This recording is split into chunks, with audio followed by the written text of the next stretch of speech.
Bueno, muy bien, hermanos. Seguimos entonces con nuestro estudio del libro de Job. Estamos, pues ya, como les platicaba anteriormente, en la recta final. Ya esperamos terminar este estudio en unas cuantas semanas. Pero vamos a ver un tema hoy, que como se les anunció, pues el tema de hoy es culpable o inocente. La semana pasada hablamos de que el pecado tiene sus consecuencias. Hablamos de que tenemos que entender bien lo que estamos leyendo en el libro de Job. El libro de Job no es un libro aislado, es parte de las Sagradas Escrituras. Y pues las Sagradas Escrituras, la Biblia, es una unidad, es un conjunto. Habla de lo mismo, tiene coherencia, tiene congruencia. Entonces, no podemos agarrar los libros por separado, ni los versículos separados, sino que lo tenemos que estudiar como un todo. Entonces, si solo agarramos el libro de Job, pues vamos a concluir en que pues cada vez que tenemos alguna crisis o cada vez que hay sufrimiento, pues no es por causa del pecado, sino simplemente pues somos inocentes todos, ¿verdad? Pero eso no es lo que enseña el libro de Job. Esto enseña que hay casos en los que las personas sufren sin una causa aparente, y ese es el caso de Job. Job era un hombre justo, como lo hemos repetido, y está desde el principio, es Dios el que dice que Job es íntegro, que Job es justo. Incluso en el capítulo 2, Jehová le dice a Satanás: ¿has visto a mi siervo Job, mi siervo íntegro? Y tú, le dice a Satanás, tú me has incitado a que pues, sufra sin una causa aparente, sin ninguna causa, dice el Señor. Entonces, en este caso específico de Job, mis hermanos, el sufrimiento no es causa del pecado. No es una disciplina, no es un castigo, simplemente es una enseñanza. ¿Por qué está el libro de Job en la Biblia? Porque el Señor quiere enseñarnos cosas ahí. Una de las cosas que aprendemos en el libro de Job es la soberanía de Dios. Dios es soberano. Él toma sus decisiones. Él sabe por qué las toma. Él tiene una razón para las decisiones que toma. Nuestra mente no es capaz de entender las decisiones del Señor. No podemos usar nuestra lógica humana, porque pues los pensamientos del Señor y la sabiduría del Señor, pues obviamente está muy lejos de la nuestra. Entonces debemos confiar en el Señor. El libro de Job enseña que debemos confiar en el Señor a pesar de las circunstancias, a pesar del sufrimiento, a pesar de las pruebas y a pesar de que nos consideremos inocentes, que no hay ninguna razón para lo que nos está pasando. Debemos siempre confiar en el Señor. Pero el libro de Job no enseña que el pecado no tenga consecuencias. El libro de Job no enseña ese tipo de cosas. Enseña que en el caso específico de Job y en ciertos casos específicos, pues hay sufrimiento aunque no haya una razón aparente. Esa es la soberanía del Señor. Pero Job no es un libro para justificarnos, ¿verdad? Estamos pasando crisis, estamos pasando pruebas, y es muy fácil decir, bueno, como dice Job, ¿verdad? Esto no tiene nada que ver con lo que yo he hecho.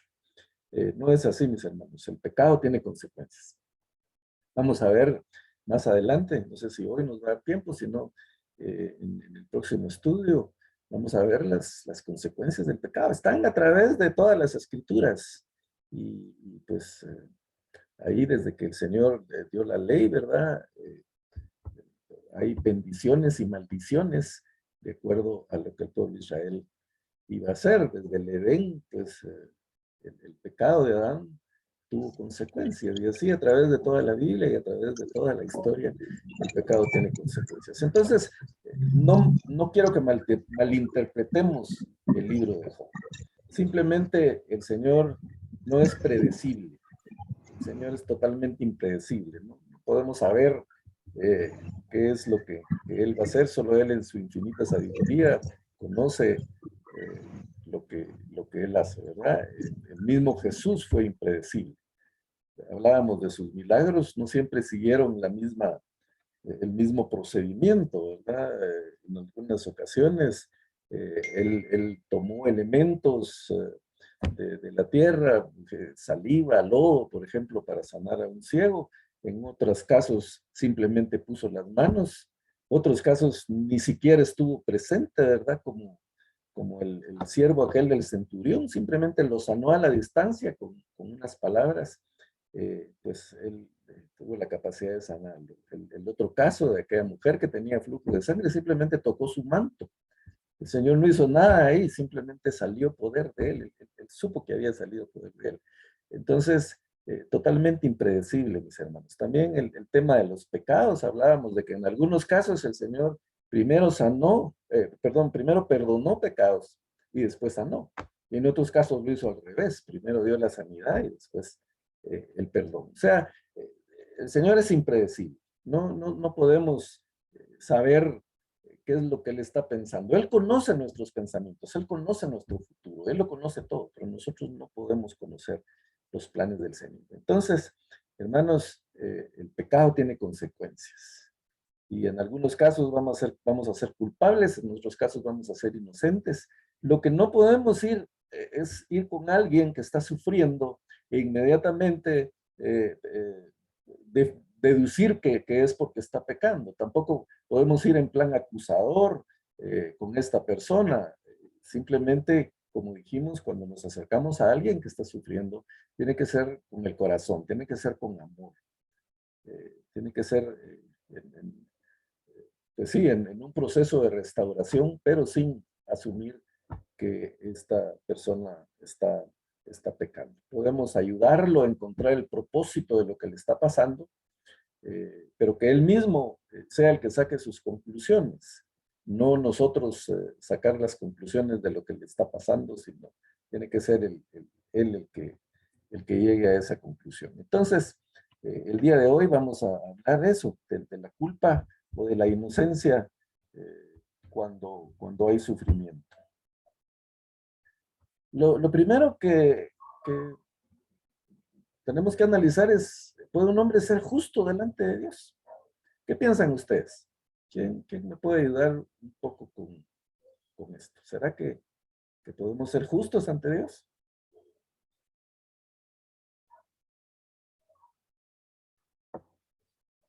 Sin pena pueden abrir su micrófono, mis hermanos, y opinar.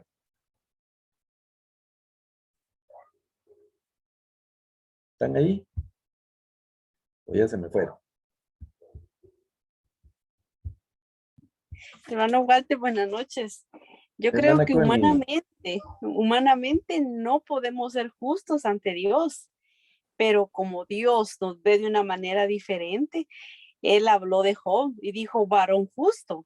Entonces muchas veces nosotros no podemos vernos como Dios nos ve, ¿verdad? No, que siempre nos acusamos y decimos no podemos ser justos, pero a los ojos de Dios, hermano, yo creo que sí podemos ser justos, hermano, así como Él dijo de Job, ¿verdad? Gracias. gracias, hermana Connie. ¿Alguien más quiere opinar? Hermano Walter, viendo en el libro de Romanos, capítulo 3, versículo 23, dice, la justicia de Dios por medio de la fe con Jesucristo para todos los que creen en Él, porque no hay diferencia, por cuanto todos pecaron, están destituidos de la gloria de Dios, siendo justificados gratuitamente por su gracia mediante la redención que es en Cristo Jesús. O sea, según la palabra, si somos justos solo por el sacrificio de Cristo en la cruz de Calvario. Solamente, hermano. Muchas gracias, hermana. Exacto.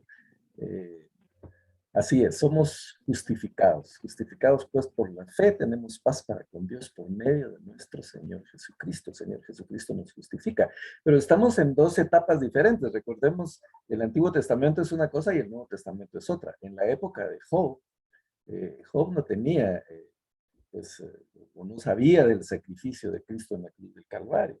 Los amigos de Job tampoco. Entonces, nadie podía ser justificado desde el punto de vista de ellos. Ahora nosotros, en esta época de la gracia, ¿verdad? Pues sabemos que somos justificados por la fe en Cristo.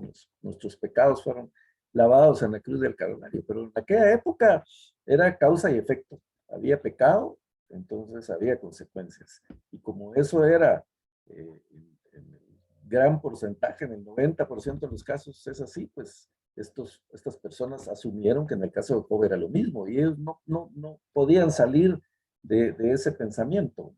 El hombre no puede ser justo delante de Dios, según el concepto de ellos. No, lo que decía la Biblia, ¿verdad? No hay justo ni a uno, lo que ustedes mencionaron aquí en el capítulo 25, Bildad en su tercer discurso dice, Dios es poderoso e infunde temor. Él pone orden en las alturas de los cielos. ¿Pueden contarse acaso sus ejércitos? ¿Sobre quién no alumbra su luz? ¿Cómo puede el hombre declararse inocente ante Dios? ¿Cómo puede alegar pureza quien ha nacido de mujer? Ese era el concepto del Antiguo Testamento, el concepto de los amigos de Job. Y tenemos que reconocer que ellos no estaban del todo desviados. Como hemos mencionado muchas veces, su teología no era una teología equivocada. Ellos estaban en lo correcto, dicen muchas cosas interesantes, muchas cosas correctas. El problema de ellos es que lo estaban aplicando mal. Estaban con la persona equivocada. Estaban juzgando a alguien que era inocente y lo estaban culpando. Ellos tenían sabiduría. Eran los más sabios de la época. Los más ancianos, los más respetados, tenían mucha sabiduría, pero no la sabían aplicar. El gran predicador Carlos Spurgeon decía, la sabiduría es el uso correcto del conocimiento. No se trata de tener conocimiento. Hay gente que tiene mucho conocimiento y actúa en forma necia. La sabiduría es el uso correcto del conocimiento. Ellos tenían sabiduría, pero no la estaban aplicando correctamente. Pero lo que dice Bildad aquí no está del todo apartado de la realidad. El hombre por sí solo, como ustedes mencionaron, como mencionó la hermana Connie, el hombre por sí solo en su naturaleza humana no puede justificarse delante de Dios. Necesitamos la sangre de nuestro Señor Jesucristo para poder justificarnos. Él es el que nos justifica. Nosotros no podemos justificarnos. No hay justo ni aún uno. Pero a estos ataques Job interviene y podemos ver el sarcasmo de Job aquí, ¿verdad? Contestando a su supuesto amigo. Tú sí que ayudas al débil. Tú sí que salvas al que no tiene fuerzas. ¿Qué consejo sabes dar al ignorante? ¿Qué gran discernimiento has demostrado? ¿Quién te ayudó a pronunciar tal discurso? ¿Qué espíritu ha hablado por tu boca? Definitivamente es ya el malestar de Job, el dolor que él siente por lo que le están diciendo sus amigos. Entonces ya aquí él está siendo sarcástico, ya no quiere saber más de esos consejos inútiles.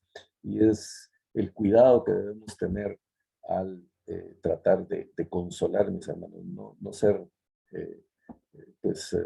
motivo de mayor sufrimiento para las personas que están sufriendo.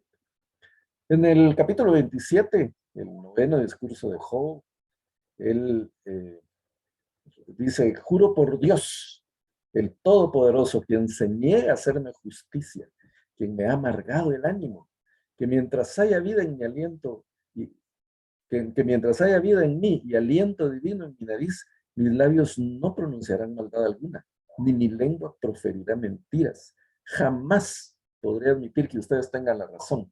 Mientras viva, insistiré en mi integridad, insistiré en mi inocencia, no cederé. Mientras viva, no me remorderá la conciencia. Y al final dice que terminen mis enemigos como los malvados y mis adversarios como los injustos, ¿verdad? Ella quiere que se acaben sus supuestos amigos, ¿verdad? Pues que se les voltee todo y que por todo el sufrimiento que le están causando, pues ya que se termine, ¿verdad? Pero Job está seguro de su inocencia y él la defiende porque sabe que, que está bien. Entonces, cuando viene el sufrimiento, mis hermanos, cuando viene la crisis, yo creo que lo más importante es detenernos a reflexionar. Y ya hemos mencionado que la pregunta del por qué nunca va a tener respuesta. ¿Verdad? ¿Por qué me está pasando esto? ¿Por qué yo? ¿Por qué a mí? Esa es una pregunta necia, que no, tonta, que no debemos hacer. Debemos preguntarnos ¿para qué? ¿Para qué me está pasando eso? Y hacer un análisis de conciencia y saber si realmente pues no hemos hecho nada o si hay algo por ahí que está causando eso y que tiene sus consecuencias. ¿Sí? Y poder examinarnos. Eh, como dice aquel himno, a mí, mi corazón no examina hoy. Es importante pues examinar nosotros mismos nuestro corazón. El Señor conoce nuestros corazones. Él, pues, no necesita examinarlo, Él sabe lo que hay ahí. Pero nosotros tenemos que examinar nuestro corazón y decir, bueno, ¿por qué estoy en esta situación? ¿Por qué me está pasando esto? ¿Qué he hecho? ¿Estoy totalmente inocente o hay algo que esté causando esto? ¿O hay algo que el Señor quiera corregir en mi vida? Cuando a alguien se le pregunta, ¿qué crees que el Señor te está enseñando con esta situación? Si vamos a alguien que está sufriendo, que está padeciendo, pues a veces preguntamos, ¿será que el Señor te está enseñando algo? ¿Qué crees que es la enseñanza? Y pues una respuesta muy común es, pues decir es que el Señor me está enseñando a depender más de Él. Y eso es cierto. En muchas ocasiones eso es cierto. Pero esto va un poco más allá de esta situación. Y lo vamos a ver más adelante. Pero sigamos aquí con el tema que estamos hablando. Aquí tenemos el Salmo 26, en donde el salmista está diciendo, hazme justicia, Señor, pues he llevado una vida intachable. Aquí está en una forma similar a lo que Job está diciendo. ¿Eh? He llevado una vida intachable, en el Señor confío sin titubear. Otra vez, examíname, Señor, ponme a prueba, purifica mis entrañas y mi corazón. Tu gran amor lo tengo presente y siempre ando en tu verdad. Yo no convivo con los mentirosos ni me junto con los hipócritas. Aborrezco la compañía de los malvados. No cultivo la amistad de los perversos. Con manos limpias e inocentes camino, Señor, en torno a tu altar, proclamando en voz alta tu alabanza y contando tus maravillas. Señor, yo amo la casa donde vives, el lugar donde reside tu gloria. En la muerte no me incluyas entre pecadores y asesinos, entre gente que tiene las manos llenas de artimañas y sobornos. Yo, en cambio, llevo una vida intachable. Líbrate y compadécete de mí. Qué bonito cuando podemos hacer esa oración. Qué bonito cuando estamos en medio de la crisis, en medio del sufrimiento y podemos hablar así, de esa manera. Podemos decirle al Señor, líbrate y compadécete de mí, porque llevo una vida intachable. Pero en la mayoría de los casos no es así, mis hermanos. Y tenemos que reconocerlo. Y esa es una de las grandes virtudes, podría decir, del rey David. El rey David cometió pecados terribles, no uno, muchos, asesino, adúltero, bueno, no vamos a poner al pobre David aquí en mal, ¿verdad? Porque tenía muchos méritos y su mayor mérito es que él amaba al Señor profundamente. Pecó, sí, cometió errores como todos los cometemos, pero él había un gran amor en su corazón y por eso Dios le llama un rey de acuerdo al corazón de Dios. Y creo que uno de los objetivos nuestros en la vida, mis hermanos, es ser hombres y mujeres de acuerdo al corazón de Dios. Y el profeta David ocultó su pecado mucho tiempo, hablábamos la semana pasada, aproximadamente un año él ocultó el pecado, pero vino el profeta Natán y lo confrontó. Y cuando el profeta lo confronta, él realmente se da cuenta de la magnitud, porque yo creo que él no se había dado cuenta de la magnitud de su pecado, que aunque parezca absurdo, pues es que era otra época y el rey tenía derecho de decidir pues cuántas mujeres tenía, o si podía quitarle la mujer a alguien, o si podía disponer de la vida de alguien. Pero aquí el profeta Natán le hace saber a David su pecado, y entonces está el Salmo 51, que es una confesión de pecado y es la humillación de David ante el Señor, y le dice: ten compasión de mí, oh Dios, conforme a tu gran amor, conforme a tu inmensa bondad, borra mis transgresiones, lávame de toda mi maldad y límpiame de mi pecado. Yo reconozco mis transgresiones, siempre tengo presente mi pecado. Miren la honestidad de David aquí. Contra ti he pecado, solo contra ti he hecho lo que es malo ante tus ojos, y por eso tu sentencia es justa. Muchas veces, mis hermanos, lo que nos pasa es justo. Por doloroso y malo que sea, es justo. Es una disciplina justa del Señor, es lo que merecemos, es lo que cosechamos por lo que sembramos. No siempre es así, no es el caso de Job, pero sí pasa muchas veces. Y aquí, pues David tiene la honestidad de reconocerla. Tu sentencia es justa y tu juicio irreprochable. Yo sé que soy malo de nacimiento, pecador me concibió mi madre. Yo sé que tú amas la verdad en lo íntimo, en lo secreto me has enseñado sabiduría. Purifícame con hisopo y quedaré limpio. Lávame y quedaré más blanco que la nieve. Y nosotros, mis hermanos, ahora pues tenemos un recurso adicional, ese sumo sacerdote que ya derramó su sangre en la cruz del Calvario para hacer esto que David está pidiendo, para lavarnos, para purificarnos, para justificarnos. Tenemos esa bendición, pero es importante reconocer nuestras faltas, reconocer nuestro pecado delante de Dios, arrepentirnos, y arrepentirse, pues, ya lo hemos dicho, significa cambiar de rumbo, agarrar otro camino, porque una cosa es lamentarnos: ay, sí, aquello que hice, qué malo estuvo, pero seguimos haciendo lo mismo, entonces ahí no hay arrepentimiento. Tiene que haber cambio de rumbo, y aquí, pues David está confesando ese pecado. Pero esto todavía va un poco más allá, mis hermanos, y lo tenemos, el ejemplo en el libro de... Solo para entrar en contexto un poquito, con el capítulo 9 de Daniel, eh, recordemos que Daniel fue llevado a la cautividad, y estaban ahí lejos de todo, lejos de su templo, lejos de su ciudad, y Daniel aquí dice: corría el primer año del reinado de Darío, hijo de Asuero, un medo que llegó a ser rey de los babilonios. Esta es la nueva versión internacional que estoy usando aquí, mis hermanos. Cuando yo, Daniel, logré entender ese pasaje de las Escrituras en donde el Señor le comunicó al profeta Jeremías que la desolación de Jerusalén duraría 70 años. Entonces me puse a orar y a dirigir mis súplicas al Señor mi Dios. Además de orar, ayuné y me vestí de luto y me senté sobre cenizas. Veamos, hermanos, la Biblia está escrita por algo. Y es importante analizar lo que está en la Escritura, porque siempre hay una gran enseñanza ahí. Miremos el procedimiento. Primero, Daniel escudriña las Escrituras. Ese es su primer paso. Dice, logré entender ese pasaje de las Escrituras en donde el Señor comunicó al profeta Jeremías. Él está leyendo a los profetas, está leyendo a Jeremías, y él ve lo que el Señor dice y entiende el pasaje. Entonces, hermanos, por eso es importante estudiar las Escrituras, escudriñarlas, ver qué es lo que tiene el Señor ahí para nosotros y tratar de entenderlas. Y si no las entendemos, pues preguntar, ¿verdad? Para eso están los pastores, para eso están nuestros líderes, para que pues nos puedan explicar lo que las Escrituras dicen. Una vez que entendió las Escrituras, que entendió lo que Jeremías había dicho, se dio cuenta de lo que estaba ahí. ¿Y cómo quedan nosotros? Tenemos micrófonos abiertos, hermanos. Cerremos, por favor.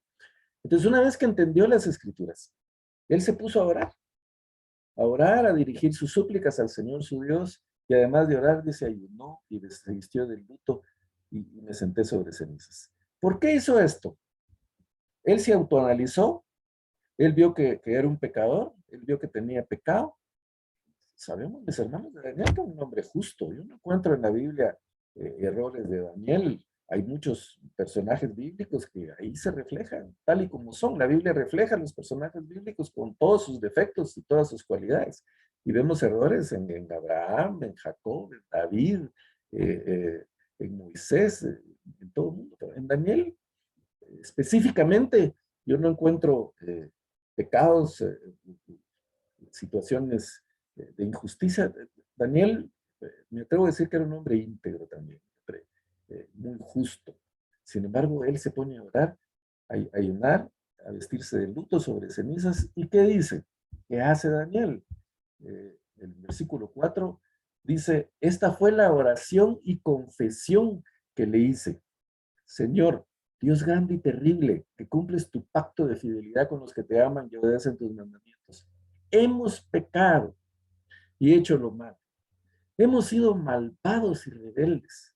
Nos hemos apartado de tus mandamientos y de tus leyes. No hemos prestado atención a tus siervos, los profetas, que en tu nombre hablaron a nuestros reyes y príncipes, a nuestros antepasados y a todos los habitantes de la tierra. Aquí Daniel está hablando como un israelita. No está hablando como él, como Daniel, de lo personal. Está hablando en nombre de su pueblo, de su nación. Y está reconociendo que esa nación ha pecado. Y él se siente responsable de ese pecado porque es parte de esa nación. Entonces, hablábamos la semana pasada, hermanos, que como iglesia tenemos una responsabilidad de las cosas que pasan. Como iglesia tenemos responsabilidad en nuestro país por tanto sufrimiento, por tanto dolor, por tanta miseria. Un país en donde alrededor del 90% somos cristianos, ¿verdad? Entre católicos y evangélicos, y sin embargo el 60% de la niñez está con los estómagos inflados, padeciendo hambre y desnutrición. ¿Y qué estamos haciendo nosotros como iglesia? Somos responsables, hermanos, somos responsables de la corrupción que hay en el país, no porque participemos en eso. Algunos a lo mejor sí, ¿verdad? Tristemente, pero como somos responsables como nación, somos responsables como iglesia. Nuestra nación es una nación corrupta, es una nación en donde hay mucho pecado, narcotráfico, delincuencia. Y hay responsabilidad de parte nuestra, hay de responsabilidad de parte de la iglesia por no hacer su trabajo de predicar el evangelio. Si realmente nosotros podemos exhortar y predicar y convencer de pecado a las personas, pues la maldad tiene que bajar, la delincuencia tiene que bajar, la corrupción tiene que bajar. Si los cristianos hacemos nuestro trabajo dentro del gobierno, porque hay muchos cristianos dentro del gobierno, mis hermanos, y estarán haciendo su trabajo, estarán siendo honestos, estarán dando un buen testimonio, o simplemente se dejan arrastrar por la corrupción en sus posiciones. Entonces hay responsabilidad. Daniel está tomando esa responsabilidad. Él no habla en nombre propio, habla en nombre de su pueblo, de su nación. Hemos pecado, no le hicimos caso a los profetas, hemos sido rebeldes. No era su caso, pero él lo reconoce. Y es importante no solo analizar nuestros propios pecados, sino la responsabilidad que tenemos como iglesia, como nación. En el caso de Job, ¿verdad?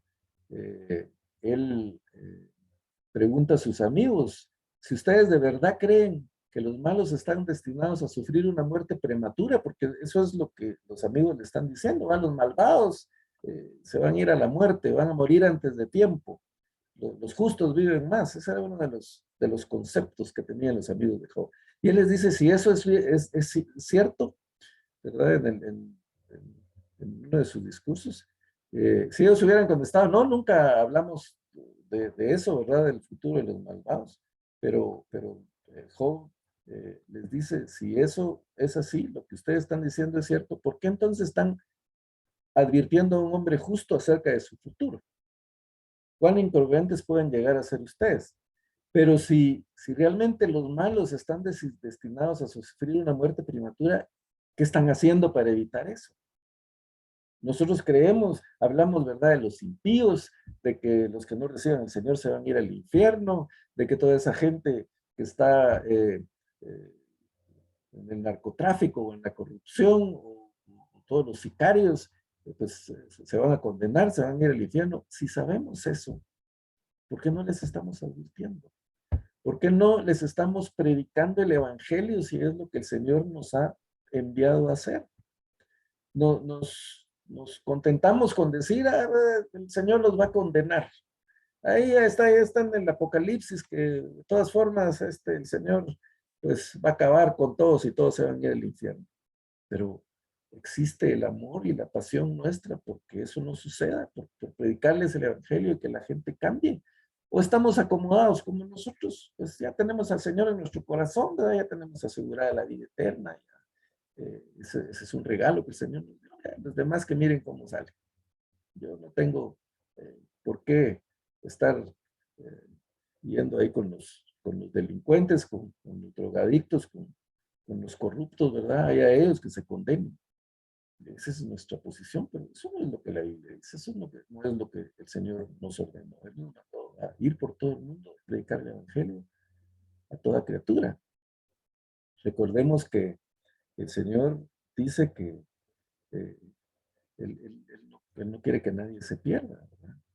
Dice, de tal manera amó Dios al mundo para que todo aquel que en él crea no se pierda, no tenga vida eterna. Quiere que todos procedamos al arrepentimiento y para eso nos dejó aquí, para eso instituyó la iglesia, para seguir el trabajo que él empezó a hacer, de predicar, de dar libertad a los cautivos, como leyó cuando abrió el libro de Isaías y dijo, he venido a dar libertad a los cautivos, a predicar el año agradable del Señor. Eso es lo que él quiere que nosotros hagamos, a alimentar al huérfano, a la viuda, a demostrar su amor, el amor del Señor. La mejor forma de evangelizar, mis hermanos, es demostrando el amor del Señor.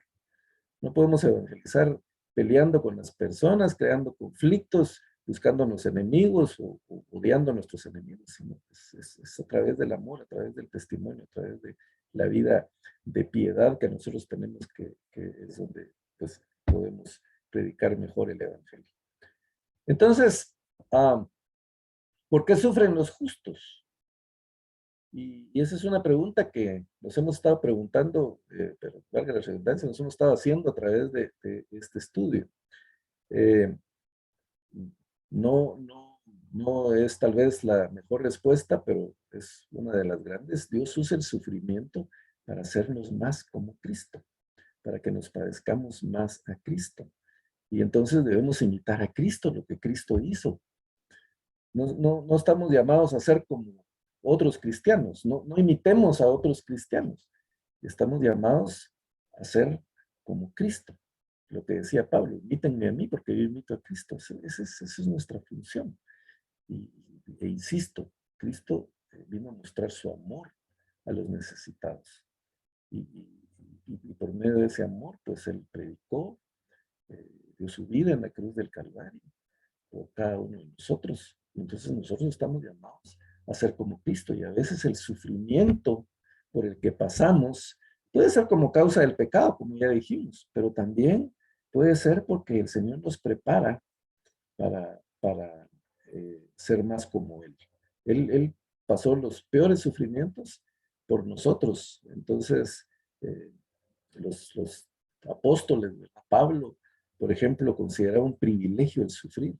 Pedro, un privilegio el sufrir, incluso morir crucificado, ¿verdad? Pedro dijo, si voy a morir crucificado, que me crucifiquen de cabeza porque no soy digno de morir como murió Jesús. Ellos se sentían honrados, por eso tantos mártires, ¿verdad? En la historia de la iglesia, porque alguien consciente que se identifica con los sufrimientos de Cristo y morir como Cristo, pues es uno de los privilegios más grandes para los mártires.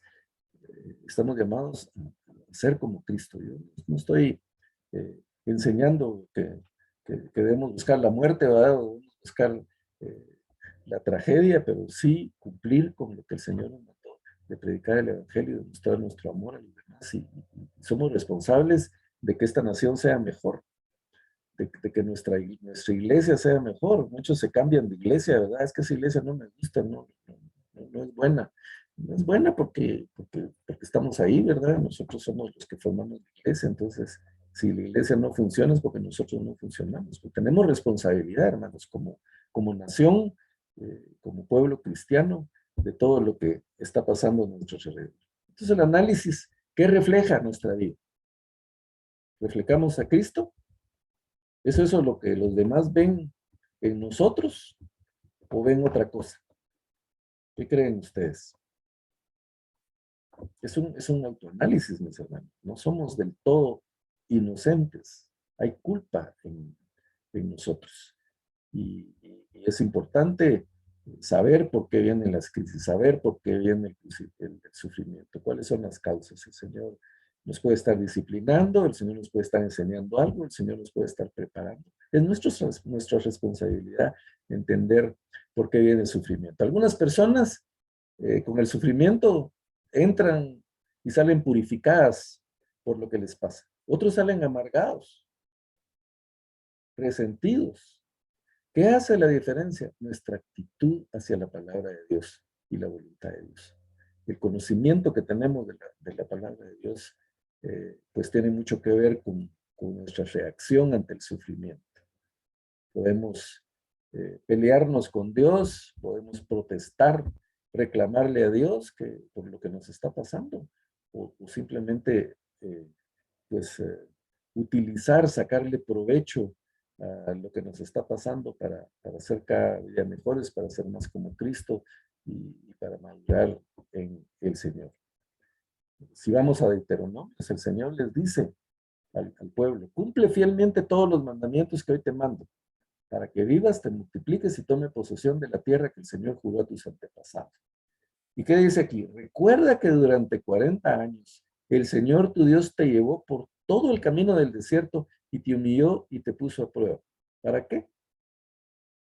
Para conocer lo que había en tu corazón y ver si cumplías o no sus mandamientos.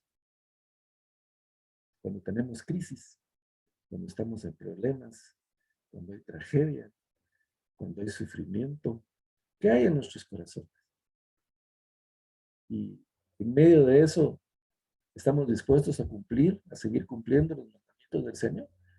¿O nos vamos a amargar y nos vamos a apartar de los caminos del Señor porque no queremos seguir a ese Dios que no sabemos qué piensa y que no sabemos dónde está cuando lo necesitamos y que nos voltea la espalda? Y es lo que tendemos a pensar. Job lo pensó. Sin embargo, Job no perdió su fe, su confianza en el Señor. Protestó, pataleó y de todo, pero mantuvo su confianza en el Señor. Hay un libro de este hermano, Paul David Tripp, que se llama Sufrimiento. Lo escribió en el 2018 y una versión al español del año 2020, y él tiene conceptos muy importantes. Este hermano, cuando estaba en la cúspide de su carrera, de su ministerio, de la noche a la mañana le vino un problema serio, un problema renal que realmente le provocó mucho sufrimiento. Y entonces él habla de su sufrimiento en este libro. Y es una situación muy difícil para él porque es un sufrimiento que persiste. O sea, él sigue con ese problema. No es algo que haya superado, sino que lo tiene. Es una insuficiencia renal crónica que pues tiende a agravarse. Sin embargo, pues él escribe conceptos muy importantes. Y él, una de las cosas que dice es el sufrimiento, en este caso el sufrimiento físico, expone el engaño de la autonomía personal y la autosuficiencia. El sufrimiento tiene el poder de exponer aquello en lo que has estado confiando todo el tiempo. Era humillante confesar que lo que yo pensaba que era fe, era en realidad autosuficiencia. A veces creemos que tenemos fe, A veces creemos que somos inquebrantables, pero cuando viene la prueba, nos damos cuenta que es más autosuficiencia, que pensamos que, bueno, estamos bien, somos saludables, no hay razón para pensar que puede venir una enfermedad, o estamos solventes económicamente, nos ha ido bien y el Señor nos ha bendecido, no hay ninguna razón para pensar que algo malo puede pasar. Entonces es más autosuficiencia. Y cuando vienen las pruebas es cuando nos damos cuenta realmente de nuestro pensamiento. Dice este hermano, nunca sufre solo aquello por lo que está sufriendo, sino siempre sufres la manera en lo que lo está sufriendo. Tú y yo nunca venimos a nuestro sufrimiento con las manos vacías. Lo que piensas de ti mismo, la vida, Dios y los demás afectarán profundamente la forma en que piensas, interactúas y respondes a la dificultad con que se presenta. Todo lo que tenemos, todo lo que pensamos, todo lo que sentimos, nuestra teología, nuestro conocimiento de Dios, lo que pensamos de Dios, lo que pensamos de la vida, lo que pensamos de los demás, tal vez lo que nos han inculcado desde pequeños, lo que hemos oído o hemos dejado de oír en la iglesia. Todo eso influye en cuanto a cómo vamos a reaccionar. Eso es, como dicen los psicólogos, ¿verdad? Nuestro mapa mental. Tenemos un mapa mental, estamos programados de acuerdo a toda la información que hemos recibido durante nuestra vida y con base en esa programación respondemos. Entonces, si nuestra teología, si nuestro mapa mental no es lo suficientemente sólida, pues cuando venga el sufrimiento vamos a tener problemas en cuanto a cómo reaccionar, en cuanto a cómo contestar a eso. Y eso es lo que este hermano se da cuenta y lo que el sufrimiento le enseña, que todo su trasfondo se pone a prueba cuando el sufrimiento viene. Tu sufrimiento, dice él, está más poderosamente formado por lo que está en tu corazón que por lo que está en tu cuerpo o en el mundo que te rodea. El sufrimiento extrae los verdaderos pensamientos, actitudes, suposiciones y deseos de tu corazón. Cuando viene la crisis, cuando viene la enfermedad, entonces reaccionamos de acuerdo a lo que está en nuestro corazón. El corazón es muy mencionado en la Biblia como el centro de lo nuestro, de lo que pensamos. ¿Verdad? Por eso dice de la abundancia del corazón habla la boca, y hay muchos otros pasajes que hablan del corazón, porque ahí en lo profundo es donde sale pues cualquier hipocresía, cualquier tipo de situación cuando viene la prueba y cuando viene el sufrimiento. Si yo les pregunto a ustedes cuál es su pasaje favorito de la Biblia, pues se van a barajear varios, ¿verdad? Pero pues hay algunos que son los más conocidos, por ejemplo, aquel famoso pasaje de Filipenses, se me fue ahorita, lo tenía en la mente, pero todo lo puedo en Cristo que me fortalece. Ese es un pasaje muy, muy conocido y que mucha gente usa, pero este es uno de los que más le gusta a la gente. Sabemos que a los que aman a Dios todas las cosas les ayudan a Romanos 8:28. Y sin embargo, mis hermanos, esto es un pasaje que se saca mucho de contexto. No significa lo que generalmente pensamos que significa. Lo interpretamos aislado de lo demás, ¿verdad? Como hemos dicho, no tomamos en cuenta el texto completo o la Biblia completa, sino sacamos los textos ahí, los usamos y los interpretamos a nuestra manera y no es la forma. Tenemos que entender y analizar el contexto para ver qué es lo que esto significa. Esto no significa, mis hermanos, que todo nos va a salir bien siempre. Que si amamos al Señor, pues vamos a estar bien financieramente, vamos a estar bien de salud, no vamos a tener problemas, no vamos a tener crisis, no vamos a tener tragedias, pero eso no es lo que dice o lo que esto quiere decir. Y ese es el problema, por ejemplo, de la teología de la prosperidad, que utilizan mucho este tipo de citas o de pasajes para decir que pues el que está bien con el Señor no va a tener problemas, ¿verdad? Todo es miel sobre hojuelas, dice. Pero aquí Paul Tripp dice, Cuando las personas toman Romanos 8:28 fuera de su contexto inmediato, entienden que significa algo que no significa. La manera de entender cualquier pasaje de la Biblia es recordar que la Escritura interpreta la Escritura. O sea, hay que tomar la Escritura como un conjunto, como un todo. Y ningún pasaje se tiene que contradecir con otro porque entonces lo estamos interpretando mal. La clave para entender la verdadera esperanza de este pasaje es entender el bien del que Pablo está escribiendo. Y los versículos 29 y 30 nos lo dicen. El bien que está garantizando en este pasaje es nuestra redención. Pablo está hablando de la redención. Si leemos los capítulos de 29 y 30, dice, todas las cosas les ayudan a bien a los que conforme a su propósito son llamados. Él está hablando de ser redimidos, a los que aman a Dios, todo lo que les pasa va a favor de su redención, va a favor de lo que el Señor quiere para nosotros, del futuro que el Señor tiene para nosotros. Pero no es un futuro terreno, no es aquí, es en la eternidad. Nuestra redención es eterna, nuestra vida es eterna, las cosas que nos pasan tienen que ver con la vida eterna. Claro, algunas cosas nos van a salir bien, algunas bendiciones tenemos aquí, si hacemos las cosas correctamente, si hacemos las cosas bien, pues entonces tenemos más probabilidades de tener una buena vida. De hecho, con lo que hemos hablado, la libertad que el Señor nos ha dado, el libre albedrío, eso sirve para que nosotros mismos podamos construir un buen futuro, una buena vida. He sido invitado para estar el domingo en la mañana en la iglesia, en la Atlántida. Me han dado el privilegio de la predicación. Y ahí vamos a tocar un tema que tiene que ver con esto, con cómo nosotros, pues con lo que hacemos, con nuestra actitud, pues podemos tener una buena vida. El tema es a mi manera. No les digo más porque ya si les cuento el final de la historia ya no tiene chiste, pero la libertad del cristiano tiene que ver con eso, con que puede escoger, como dice Deuteronomio, las bendiciones o las maldiciones. Es nuestra decisión. Nosotros construimos nuestra vida.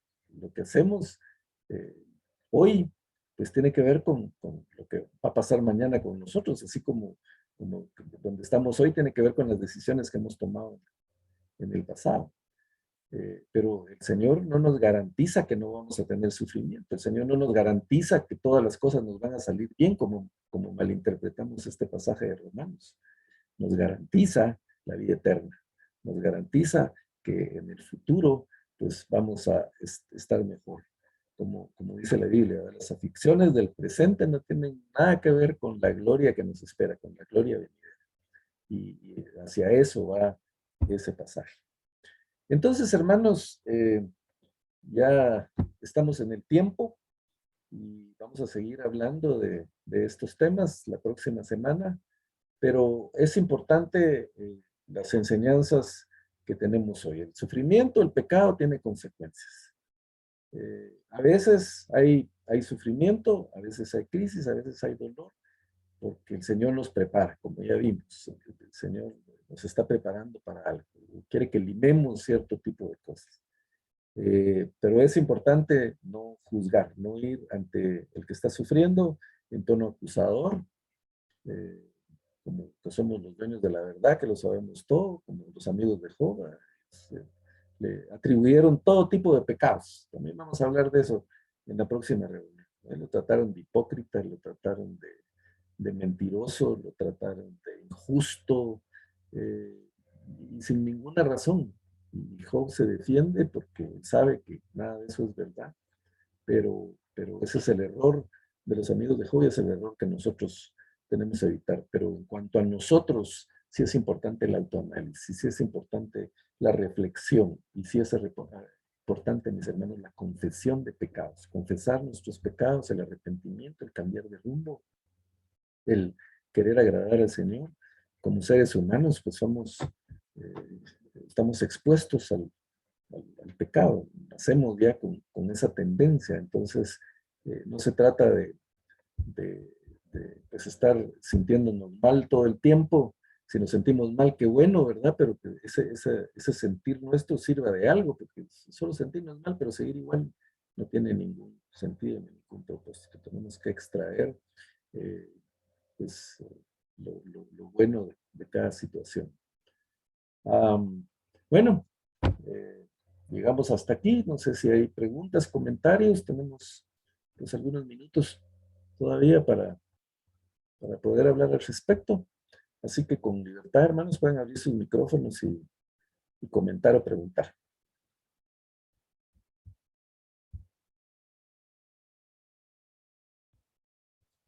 Aquí en el chat nos han escrito, ¿verdad?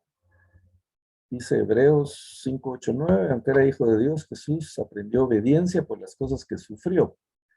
De ese modo Dios lo hizo apto para ser el sumo sacerdote perfecto, y Jesús llegó a ser la fuente de salvación eterna para todos los que le obedecen, dice la hermana Marisol de Rivera.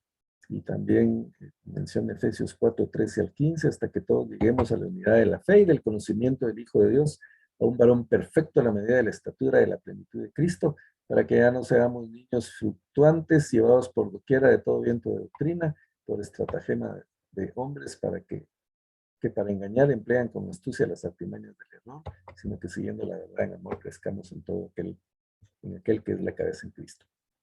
¿Alguien más tiene algún comentario, pregunta?